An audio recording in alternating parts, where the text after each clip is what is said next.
El cerebro humano. Ese órgano fascinante que tenemos encajado aquí, justo dentro de nuestro cráneo, y que muchas veces nos hace plantearnos su gran utilidad, necesaria para la supervivencia, pero también es parte de todos los quebraderos de cabeza, jaja, gran metáfora, que llevamos a cabo. Un físico dijo que el cerebro es la catedral de la complejidad. Está compuesto por una serie de células, entre las cuales están las células estrella, las conocidas neuronas, que tienen todas sus conexiones que permiten relacionarse a las unas con las otras. También hay otra serie de células, como las células de la glía o las células gliales, que son mucho más numerosas y cumplen un papel fundamental al dar estructura, soporte, andamiaje. También favorecen la alimentación y la ayuda, por así decirlo, a la figura estrella, que es la neurona, es decir, son muy necesarias ambas. ¿Qué es lo que ocurre con nuestro cerebro a medida que cumplimos años? ¿Hay un cambio en la estructura? ¿Aumentamos la inteligencia? ¿La disminuimos? Son preguntas que nos hemos hecho todas las personas a lo largo del tiempo y de la historia. Hay dos descubrimientos fundamentales que nos han permitido evolucionar como ciencia. Uno de los grandes expertos en neurología y en neuropsiquiatría de la Universidad George Washington nos dice: el 90% de lo que sabemos del cerebro tiene unos 20 y tantos años o menos. Es decir, el 90% de lo que sabemos del cerebro tiene menos de 20 años. Hay dos descubrimientos fundamentales. Está claro que Ramón y Cajal, el ilustre Ramón y Cajal, cuando descubre las neuronas, premio Nobel, etc., hizo una frase muy curiosa, y es que don Ramón y Cajal ya sabía mucho, que dice que cualquier ser humano puede ser escultor de su propio cerebro. Cualquier ser humano puede ser escultor de su propio cerebro. Y estaba adelantando uno de los conceptos fundamentales junto con ese descubrimiento de las neuronas. Ha habido muchos otros, está claro, pero hay dos descubrimientos fundamentales que nos han abierto los ojos respecto al estudio y al entendimiento del cerebro. Dichos conceptos son, por un lado, la neuroplasticidad y por otro lado son la neurogénesis. La neurogénesis. ¿Qué es la neurogénesis?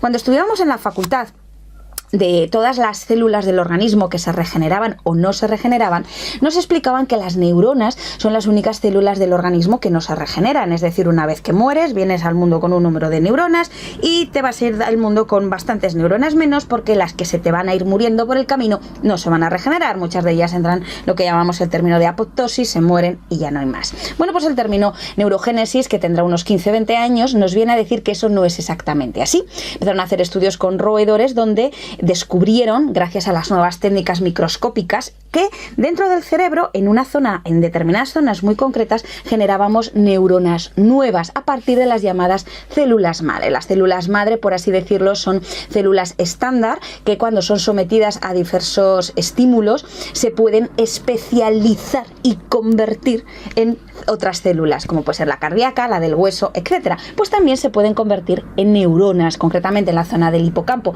y la zona de los lóbulos olfatorios. Determinadas células madre han estimado que el número son 1200, 1400, 1500 neuronas nuevas, es decir, células nuevas madre al día, que en esas zonas se van reconvirtiendo mientras hacen un proceso de migración, fundamentalmente a la zona de la corteza prefrontal, que está aquí en tu frente, y se convierten en neuronas. Vale, y dices, 1400 son muchas neuronas. Pues no, la verdad es que a día de hoy no son muchísimas, pero son neuronas. Es decir, significa esperanza, sobre todo de cara a la investigación en determinadas enfermedades neurodegenerativas. El término neurogénesis nos ha permitido empezar a justificar cómo hay personas que, con determinadas zonas del cerebro totalmente muertas por un accidente, por un traumatismo craneoencefálico, por una enfermedad neurodegenerativa, el resto del cerebro es capaz de asumir las funciones de esa zona muerta o incluso regenerarse.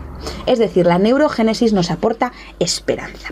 ¿Cuál es el otro gran concepto que hemos tenido hoy en día y que además nos da mucha esperanza? La neuroplasticidad. Neuroplasticidad, como su propio nombre indica, neurología, plasticidad significa algo plástico en el sentido de dúctil. La neuroplasticidad es un concepto que establece que el cerebro cambia de estructura, no tiene una estructura rígida con la que nacemos y morimos, evidentemente. De tal manera que nuestras neuronas se conectan unas a otras, generan nuevas conexiones, adquieren nuevos hábitos y pierden otros. La neuroplasticidad es la modelación y la modificación de la estructura cerebral, que es necesaria para a adaptarse, a aprender y desaprender. Eso es lo que nos permite saber que a lo largo de toda la vida la neuroplasticidad se mantiene. Últimos estudios muy esperanzadores dicen que incluso personas con una demencia muy avanzada, tipo Alzheimer, donde prácticamente tienen destruido una parte muy importante del cerebro, siguen manteniendo en algunas zonas pequeña actividad de neuroplasticidad cuando son sometidas a estímulos externos adecuados. Oh, she's a dame that likes to make money fast.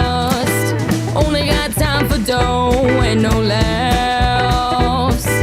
All the boys swoon, they want more. Little do they know she's a certified whore. No time for love, no time